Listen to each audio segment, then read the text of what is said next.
What's going on YouTube? This is Rybo at the bench, and today I have another cut or carry review. Today looking at the Leatherman Juice 2. I believe this is the older model Juice S2. I believe this is the older model Juice S2. The newer one, I think, at least the one on their website and that I've seen in stock, has like these textured handles that I'm not a huge fan of. Might be more practical, probably more practical. But I really like the look of this one. So I've been looking for a new multi-tool. My buddy Russ lent this one in, and I'm going to see if I can just steal it from him. But this is an interesting option. So right now I have this, which is my grandfather's, or was my grandfather's multi-tool. This is a Leatherman as well. This is a great tool. I've used this for many years, but it's pretty old, and it's got a lot of signs of wear, and there's just more sentimental value. So I thought if I can find a multi-tool that I like, I can retire this one to the safe and use something else. So size comparison, I guess I should do real quick. I don't think that this one has like a model name or anything because it's so old. There's a little badge down here, and I can't really read that on camera right now, but anyway. So you can see this is obviously a much smaller multi-tool. It kind of looking for that EDC-able size, I think. So this is more of a modern, one that can be carried around. Okay, so let's do some size comparisons, or not size comparisons, but some weight checks.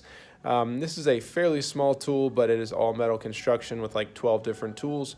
So it's not lightweight. You're looking at 4.2 ounces, and that's not terrible, but you're definitely going to notice it in the pocket.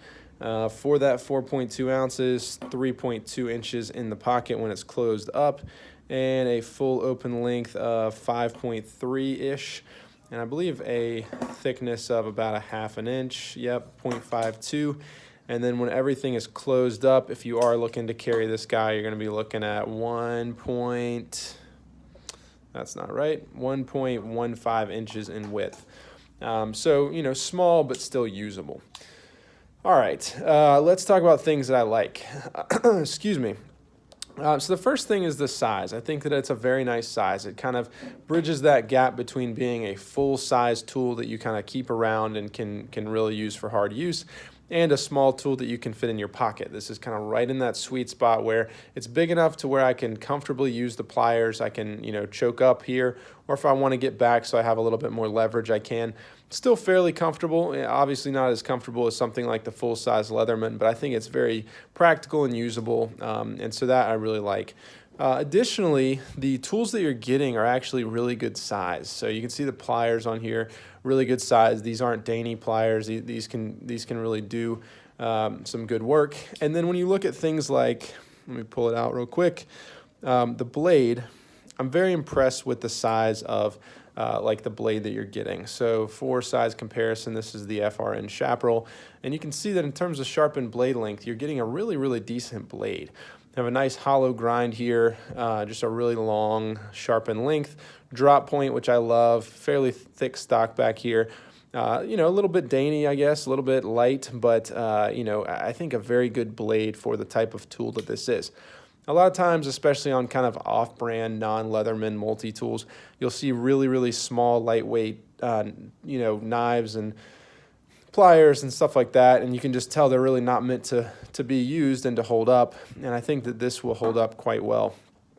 Other things that I like, let's see, I really, really like if I can find it, really, really, really like the Phillips head bit on here. I like that it's the only thing really on this side, and it really pops open with a snap. On my Leatherman that I just showed, this is the most used tool, probably more so than the knife and the pliers, because I'm always, taking screws out of the wall or, doing something. And so I really, really like that it's a dedicated bit, pretty much dedicated bit to this handle over here, meaning that if you were to close this up, you've got yourself a screwdriver. I think it's very comfortable, very practical, and fairly easy to get out, which is really nice. Mentioned things like the pliers. I think those are very, very nice. You have some wire cutters down here, which is really cool, and actually probably more practical than you might think, not for cutting wire, but you just have kind of a detailed scissor cut that you can make right there, which is really nice. You have big pliers here, and then you have the needle nose up here. And so that's really, really nice. Other things that I like, aesthetically, I really like it. I think it's a fantastic color orange. Really, orange is an awful color if it's associated with the Clemson Tiger football team, who we don't like to talk about in my Gamecock household. But otherwise, this is a very, very nice color orange, kind of iridescent in the light. It goes very well with the Juice moniker, which I really like. And otherwise, just a very simple presentation from Leatherman, and I really like that. These outside tools like the can opener and the bottle opener are very easy to get to. And I will say something negative about the scissors in a minute, but I will say one positive thing. These are fairly substantial scissors, kind of going with what I said before, and just this tool being a really good hard use tool. These are not the Swiss Army scissors that you might find on... Actually, this is a knockoff Swiss Army, I think. Maybe just the logo rubbed off, but I found this somewhere. Let me see if these have scissors. Yeah, so you can see you have this very, very small little, almost like paper clip spring here. And even if this is a knockoff, this is typically something like what you'd find on a classic Swiss Army. And there's just not a lot to that. You're limited in terms of what you can cut. I mean, it's kind of paper thin metal there. Not really impressive. This, on the other hand, very, very good action. You have not a paper clip down here, but a good piece of metal used as a spring that I don't think is going to pop in and out like your Swiss Army does. You have a little bit wider of a jaw that you can use to cut stuff, and I think that those work really, really well. Okay, so that is it for things that I like, I think. All in all, really like everything pretty much about it, except for a couple things that I'll talk about now. So things that I don't like. There's only a couple things. So really the major thing that I don't like about this multi-tool is that the order at which they put the importance of the tools in terms of the ease to get to them. And that was really a non-eloquent way of saying this. But if I think about, if I have the multi-tool sitting out like this and I need to go unscrew something or I need to pry something, I cannot access those tools from here. Really, the things that I can access without unlocking everything are the scissors, the can opener, and the knife. The knife, I totally get. I think that's a really, really good option. The can opener and the bottle opener, I can kind of see that one too. I can see people wanting to use that one and access it. And also, typically, you have this kind of hood that comes over. That one I can kind of buy as well. It kind of keeps the other tool down a little bit. The scissors is what I don't really understand.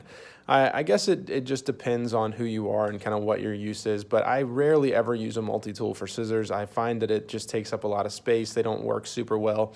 There is definitely practical use for scissors on a multi-tool like this, but I would prefer them to be hidden inside of here. And instead, I would like to have access to the screwdriver bits on the outside because, like I said, this is my number one used bit, followed closely by, let me see if I can get to it, this one.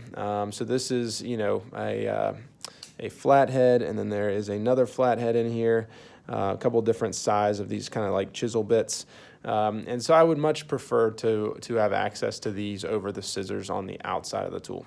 And that brings me to my other thing, which is I think my only other gripe about this Leatherman.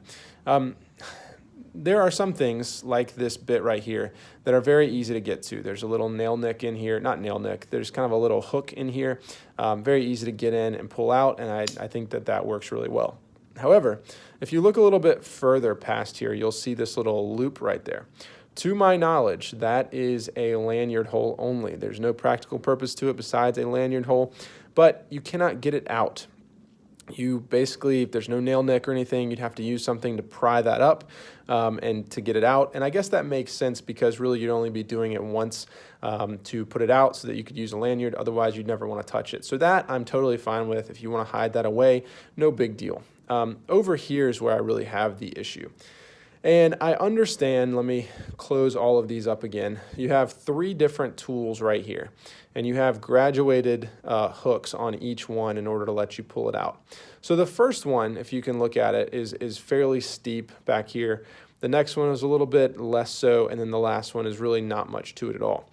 My issue is that if I'm going to use a flathead screwdriver or something like that, or if I need to pry or scrape something, I want the biggest, widest bit at first, because typically speaking, this one is going to be too small, at least in terms of the stuff that I tend to do. Maybe this works fine for you, but if I'm doing a what do you call it? But basically a flat-headed screw, I want the largest bit possible to fill out that entire screw so that I can undo it.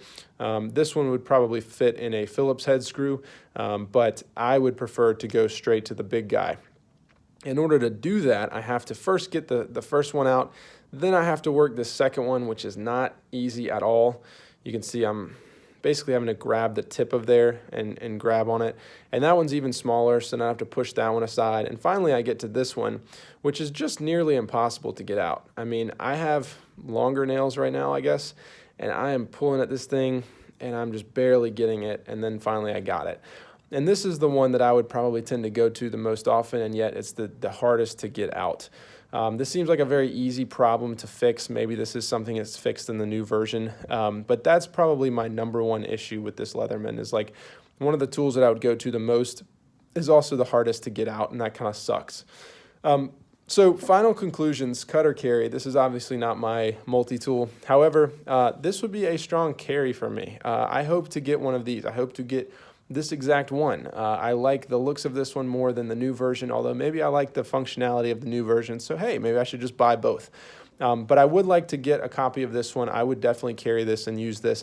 I've really enjoyed this over the past week or two that I've been carrying it, and I hope to carry it again soon. A couple little things that I hope they fix, but all in all, I think it's fantastic. I hope you've enjoyed this review, and I'll see you next time.